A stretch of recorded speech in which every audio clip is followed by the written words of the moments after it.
that you all know that I know that the state has been a part of this problem for decades. I know that the state receivership was not something that ended up putting Oakland Unified and its students on the better end of success. I know and confirm that the state receivership actually ended up causing more debt that Oakland Unified is still forced to pay. I recognize, I acknowledge that, and as a new state assembly member, I am fine with saying that buck with me stops here, because I will take accountability and responsibility and do my part as a state legislator. And you know, I want to say that hundreds of people have reached out to my office, and I've heard the thousands of people that have been online.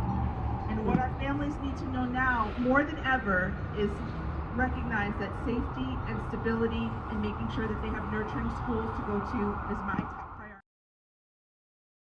Process. We must take down the barriers for their entry to school to be successful in schools.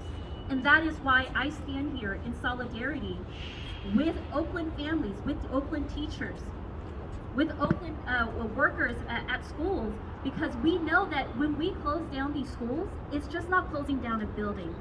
It's closing off access to leaders that our children believe in, mentors to our children, safe spaces to our families, and not just that, but child care centers. Some of these schools have child care centers attached to them. So it's not as simple as saying we're going to close this school and you can attend this other school. Mm-hmm.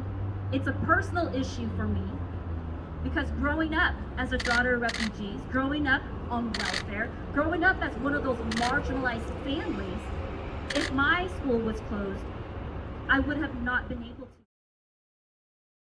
to invest in majority Black schools. We've been demanding that OUSD think about how Black children thrive. We've been demanding that OUSD figure out how to work with community to retain and recruit Black educators. We've been working with OUSD to have a different vision for how things that are happening in our communities can be addressed.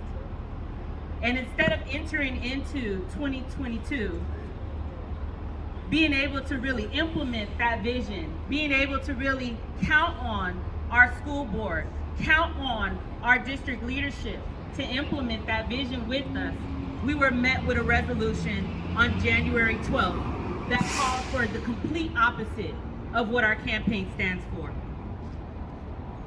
This is not okay. It is not acceptable for students to have to defend their schools.